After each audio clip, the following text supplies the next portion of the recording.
Bienvenidas, bienvenidos a Observatorio Cotidiano. El día de hoy vamos a hablar de una figura jurídica, pero que en realidad usted va a ver que tiene mucho que ver con cuestiones muy concretas. ¿Sabe usted lo que es la interdicción? Yo no lo tengo muy claro, así que le voy a preguntar a María Fernanda, ¿qué es la interdicción, María Fernanda?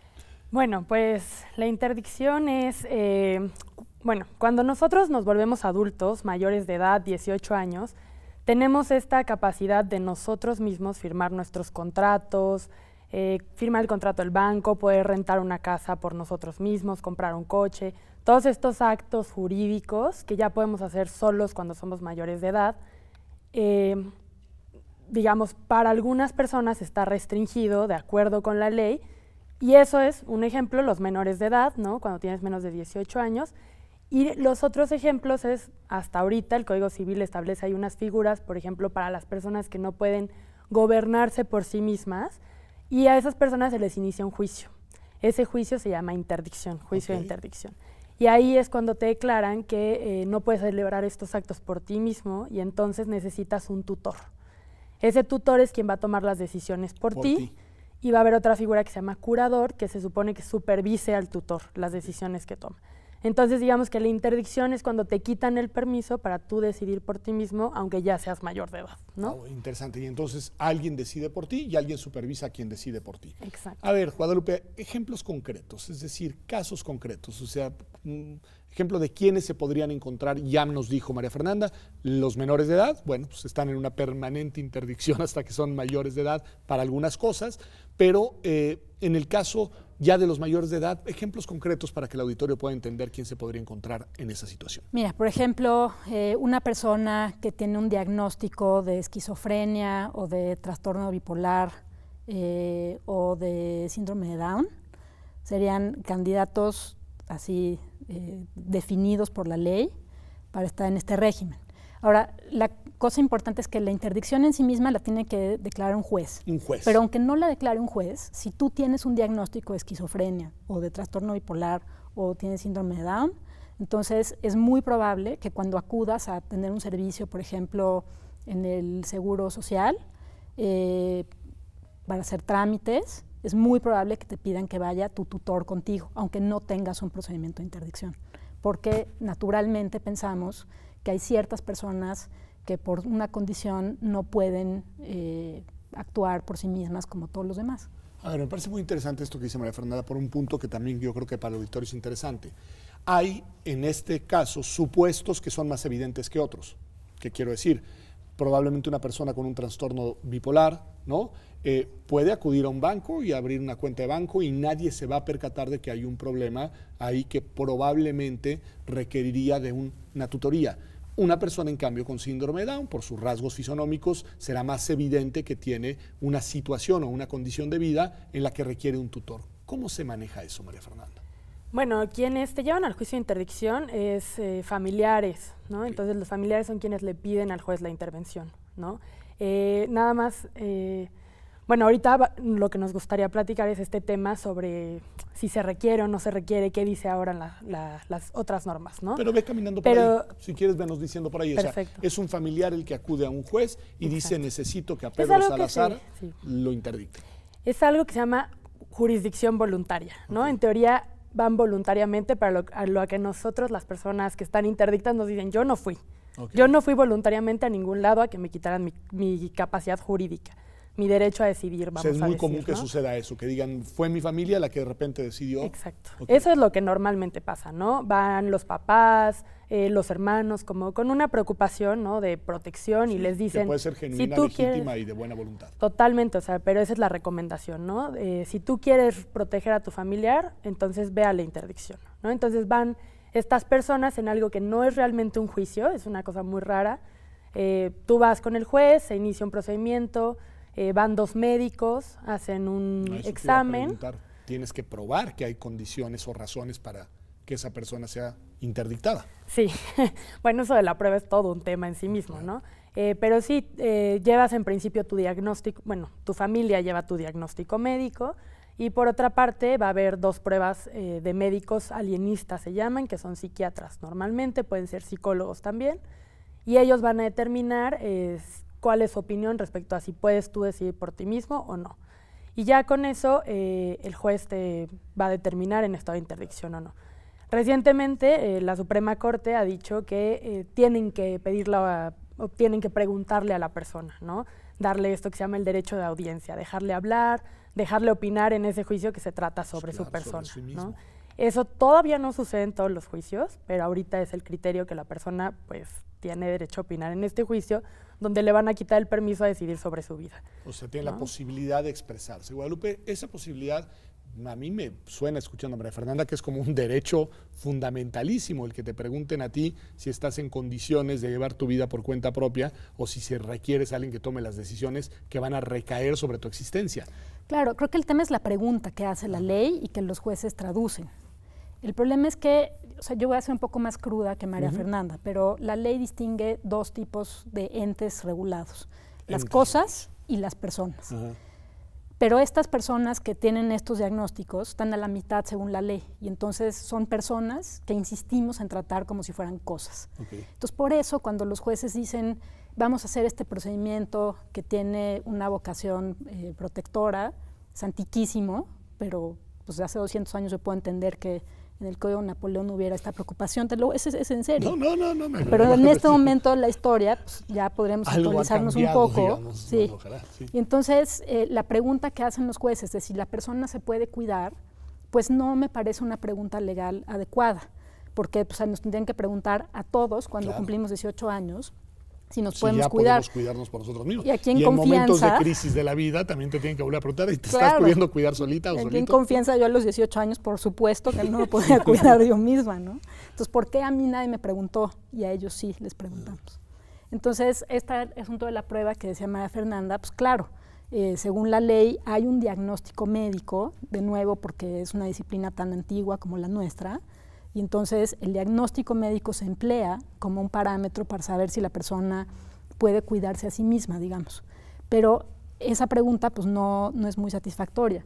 Las nuevas disposiciones, bueno, nuevas, México tiene 11 años de haber ratificado la Convención sobre Derechos de Personas con Discapacidad y apenas ahorita más o menos empieza a haber una conversación pública sobre pues qué representa la igualdad ante la ley para todos. Y además las diferencias de discapacidades, ¿no, María Fernanda? Que también entiendo que serán muy relevantes en este asunto, porque hay distintos tipos de discapacidades y creo que de ello también depende pues, la manera en la que se le dará el trato jurídico en este caso, pero también el trato de acompañamiento de la vida de una persona.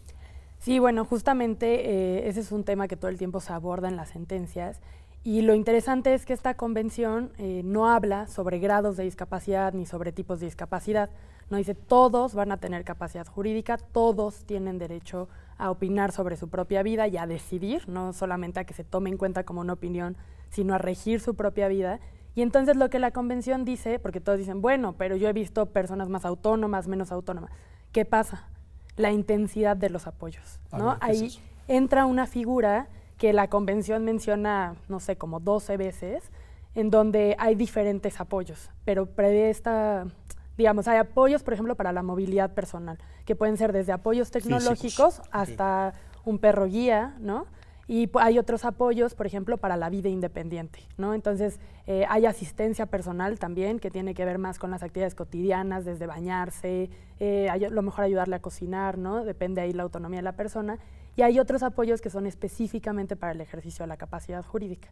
Esos apoyos, normalmente la figura como se ha visto en el mundo, es una o varias personas que te brindan apoyos para que tú puedas tomar tus propias decisiones, ¿no? Entonces, desde acompañarte al banco porque no tiene formatos de lectura fácil, eso quiere decir formatos con palabras no tan jurídicas que te expliquen qué significa el contrato para que tú puedas tomar una decisión sobre si quieres abrir esa cuenta o no. De hecho, las sentencias ahora las están redactando también en esa versión, ¿no? Que justamente eso se pide, por ejemplo, como un ajuste de no está previsto, pero ajústalo para que sea entendible por todos, ¿no?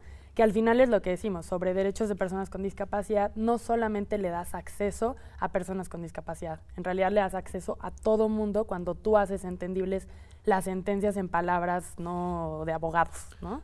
Ahora, me gusta mucho el enfoque y te pregunto, Guadalupe, esto que dice María Fernanda, que al final lo que se busca es los apoyos necesarios para que la persona pueda ejercer su autonomía y sus propias decisiones. Es decir, en vez de suplantar su voluntad, generar las condiciones que le permitan expresarla. ¿Es así la cosa? Exacto. Y claro, la complejidad máxima viene cuando preguntamos ¿y cómo hacemos eso? Pues eso no está fácil, pero ese aprendizaje solamente se puede tener en el terreno, en los casos, trabajando con las personas concretas. Y en primer lugar, caso? Claro, caso por caso, porque en primer lugar, exactamente. O sea, la única cosa que puedes generalizar son medidas de accesibilidad, como esto que estamos hablando sobre el lenguaje sencillo en la comunicación, por ejemplo, en los juzgados. Esa comunicación sencilla es para todos y esa sí puede ser universal, pero los apoyos no. Entonces la convención requiere que la persona participe en la definición de esos apoyos. Tú no puedes imponerle apoyos a una persona. Entonces hay que trabajar con la persona en sus circunstancias de este momento, con un equipo multidisciplinario, con psicólogos o trabajadores sociales u otras personas de otras disciplinas, para entender cuál es el contexto de la persona y de qué forma se le pueden ofrecer alternativas para que pueda hacer más cosas por ella misma. Y claro, eso es una determinación de hoy, pero seguramente en 6 meses puede ser diferente, porque las personas cambian y aprenden y se desarrollan. Entonces, y lo que hay que permitir es que eso suceda y no inhibir ese desarrollo. Exactamente. Entonces, si tú le aplastas con la voluntad de otra persona, la suya, nunca vas a dejar que se desarrolle. Me parece muy importante y me parece muy interesante el enfoque. Y además, permítanme decirlo así, de alguna manera todos tenemos una suerte de discapacidad. En distintos momentos de nuestra vida hay momentos de fragilidades, momentos de descontroles, momentos de dificultades que requieren que alguien nos acompañe, nos apoye, pero no supone que alguien nos interdicte, es decir, que decida por nosotros. Pero vamos a un corte y regresamos aquí a Observatorio Cotidiano. Ya volvemos, porque además, no se lo hemos dicho, pero toda esta discusión es a propósito de una decisión que tomó la Suprema Corte de Justicia de la Nación, precisamente en un caso de un juicio de interdicción. Regresamos para platicar de eso y de también qué se hace en la UNAM sobre estos temas, porque me parece que es algo interesante. Quédese con nosotros.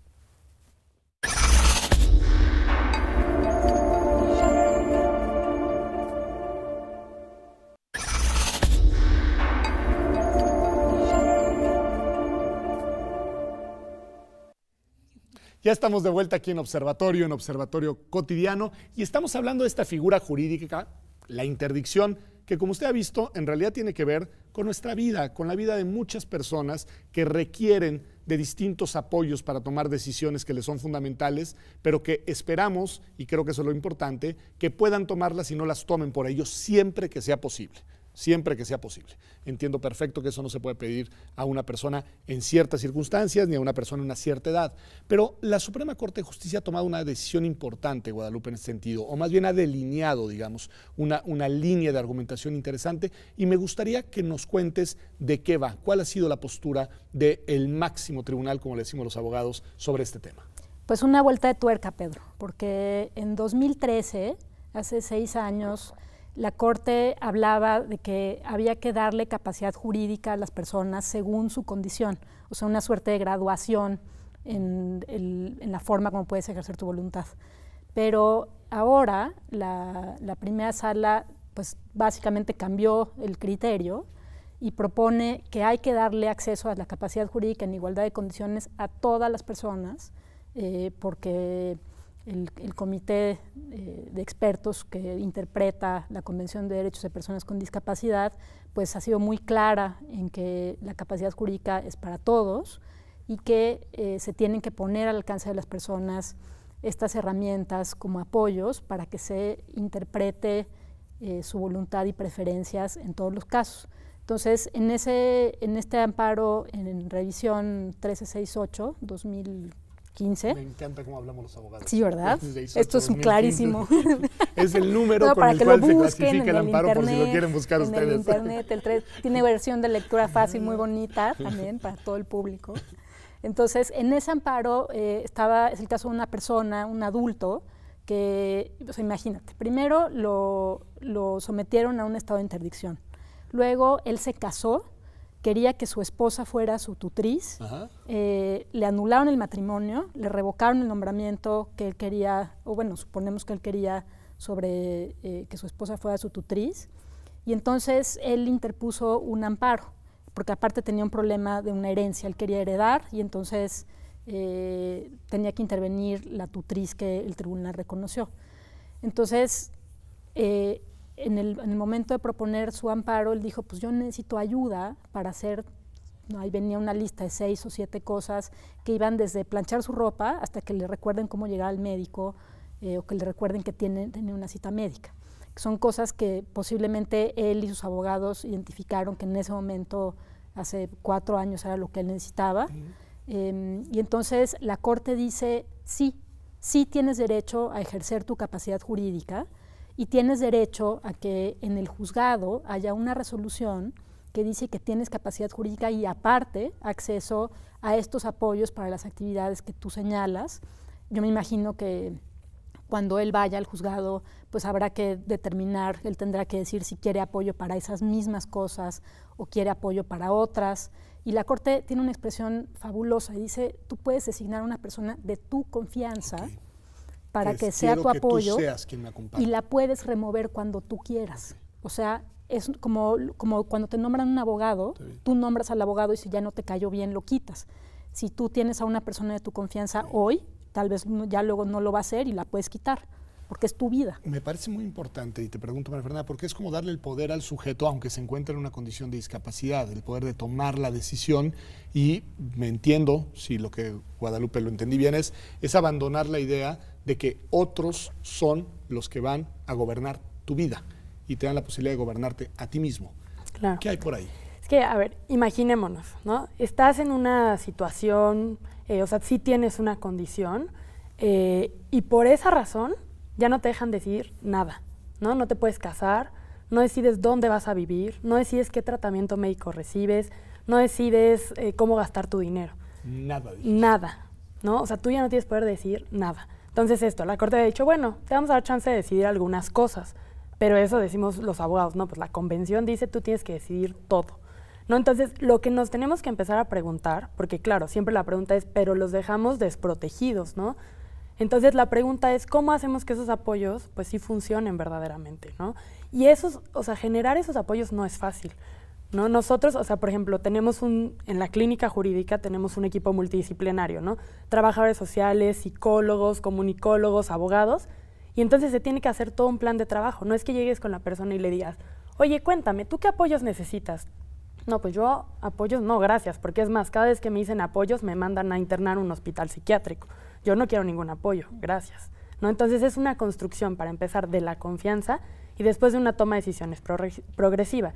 Yo digo, tienes una persona de 50 años que nunca le has dejado tomar una decisión, ¿cómo esperas que tome decisiones?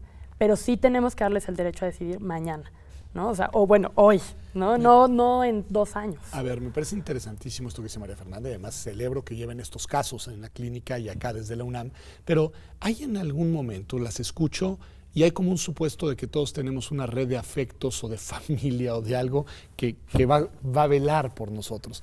Tristemente esa no es la realidad de muchísimas personas, Guadalupe, que no cuentan con ese entorno de contención. Es el desafío más importante que hay en este tema, porque imagínate una persona en estas condiciones, muy probablemente va a vivir en un entorno de violencia en su casa, puede vivir en condiciones muy precarias y eventualmente puede terminar en una institución de asistencia pública o privada, sujeta a la tutela del Ministerio Público y no tiene a nadie. Esa es, yo creo que, la prioridad en la atención en este tema. Y la atención para estas personas implica literalmente reinventar el sistema de asistencia social de México, reinventar la forma como ponemos los servicios de protección social. O sea, el dinero que ya gastamos en que haya consejos de tutelas y otras cosas, hay que darle la vuelta. Pero ahí está el dinero, ahí están las personas, ahí están los edificios, y hay que pensar cómo reactivamos digamos, el flujo de esos servicios para dar los apoyos disponibles para quienes no tienen apoyos naturales y para que los puedan ir construyendo. Ok, ¿estas decisiones de la Corte deberían de abrir brecha en este sentido de lo que dice Guadalupe, María Fernanda? Es que por el momento, digamos, como no tenemos otra cosa, los jueces lo que están haciendo es reconocer estos apoyos. Entonces, como un contrato con tu apoyo, pero lo llevas ante el juez para que el juez lo reconozca. Entonces, sí le toca a los jueces, pero lo que tenemos que hacer es abrir camino aparte del juez, claro, ¿no? Que los apoyos se puedan, o sea, en el mundo está regulado, ¿no? Que se pueda reconocer en un contrato privado, que el DIF, por ejemplo, en vez de proporcionar otro tipo de asistencia, brinde apoyos, ¿no? Figuras de apoyo. En México está regulada una cosa que se llama acompañante terapéutico para personas con discapacidad psicosocial, pero no, necesitamos verlos. Okay. No los hemos encontrado hasta este momento. Y por otra parte, por ejemplo, también en este caso, no, se están en una norma, ¿no? Pero uno va y lo pide a su centro de salud y ¿dónde está esto que dice aquí la ley? No existe. No están. Y por otra parte esto, o sea, en cualquier momento nosotros podemos estar en una situación así, entonces también se tendría que empezar a regular como que tú puedas hacer un plan a futuro de si yo estoy en una situación así donde, por ejemplo, ¿no? Siempre hablan del estado coma, etcétera. No, el Alzheimer o cualquier enfermedad. Exacto. O sea, en fin, cosas que nos pueden pasar a cualquiera. Hago un plan a futuro y digo, yo quiero que se haga esto con mi dinero, esto no, estos medicamentos sí me gustan, estos no. Fulano de tal sí puede ayudar a interpretar mi voluntad, que eso es lo que pasa cuando no logramos comunicarnos con la persona. No se trata de que sustituyas, sino que interpretes cómo vivió toda su vida y entonces qué hubiera decidido, ¿no? Y eso es lo que tenemos que ponernos a ver más allá de lo que están haciendo los jueces. Que te conozcan lo suficiente como para saber qué te hubiera gustado decidir ante situaciones y disyuntivas difíciles. Exacto. Guadalupe, bueno, estamos hablando ya también de que las instituciones tienen que hacer algo y las instituciones son muchas y ustedes dos, como yo, trabajamos en una gran institución que es nuestra Universidad de la Nación, pública y además con una vocación muy importante, digamos, de construcción de ciudadanía y de construcción de derechos. ¿Qué se hace en una institución como la UNAM en estos temas? Pues mira, yo creo que el tema este es tan complejo, lo he pensado muchas veces y de verdad creo que si aquí en la UNAM no lo podemos resolver, nadie va a poder, porque está muy difícil. Y entonces, en la clínica, por ejemplo, pues hay una semilla de un proyecto multidisciplinario. Pero eso es clínica jurídica del programa universitario de Derechos Humanos. Sí. En el hospital. Entonces, ahí hay una semilla de unos ejercicios multidisciplinarios, pero digo, eso tenemos que hacerlo, multiplicarlo así en grande. ¿Por qué? Porque o sea, la modificación a la capacidad jurídica representa un choque para la mente de los abogados brutal, porque hemos sido educados de esa forma siempre y porque es una tradición muy antigua. Entonces, tenemos que hablar con otras personas como economistas o filósofos o trabajadores sociales o ingenieros o arquitectos para adaptar el mundo a las necesidades de personas en particular. Okay. Entonces, hay que reunir en una mesa a personas que tengan formaciones muy distintas para ayudarnos a los abogados a entender cómo podemos transitar hacia una forma, por ejemplo, diferente de ver el contrato. O sea, esta modificación de la capacidad jurídica toca así una de las partes más importantes en nuestra tradición jurídica. Claro, porque esa parte es de la que se basa, digamos, la construcción del derecho. Claro. Ya han hablado de dos gremios que son bien tradicionales, María Fernanda, y es la última pregunta que te voy a hacer, médicos y abogados. ¿A ti te gustaría que tu vida fuera gobernada por médicos y abogados? Sí, no, o sea, solamente comentar, o sea, como en este cambio de cómo vemos también la discapacidad, ¿no? Ahora, y médicas y abogadas. Es que se hablaba de este modelo médico de la discapacidad, pero en realidad los abogados estaban ahí metidos, ¿no? Y entonces ahora se habla de un modelo social, pero en realidad lo que eso significa es que nos tenemos que poner a ver el entorno, ¿no? ¿Qué barreras hay en el entorno que no me dejan desarrollarme y estar ahí conviviendo con todos? Entonces, eso yo creo que es, dejamos de que nos gobiernen médicos y abogados e incorporamos esta multidisciplina, ¿no? Pues me parece muy importante, en verdad me parece más importantísimo el tema e importantísimo lo que dices, Guadalupe. Si la universidad no es capaz de enfrentar y de resolver este tema, ¿cómo vamos a extrapolarlo, digamos, hacia el complejísimo mundo social de un país tan diverso, tan rico, pero al mismo tiempo tan complejo como el nuestro? Así que muchísimas gracias a las dos por haber venido aquí a Observatorio Cotidiano. Gracias por traer este tema, gracias por litigar esos casos, gracias por acompañar a las personas que requieren ese acompañamiento a ser cada vez más autónomas y cada vez más capaces de decidir por sí mismas, que al final yo creo que es lo que todos queremos, decidir nosotras y nosotros qué es lo que queremos para nuestra vida, cómo la queremos vivir y cómo queremos intentar lograr lo que nos proponemos. Esto ha sido Observatorio, Observatorio Cotidiano. Gracias por habernos acompañado aquí en TV UNAM como todas las semanas y nos vemos el próximo martes sin falta en Observatorio Cotidiano.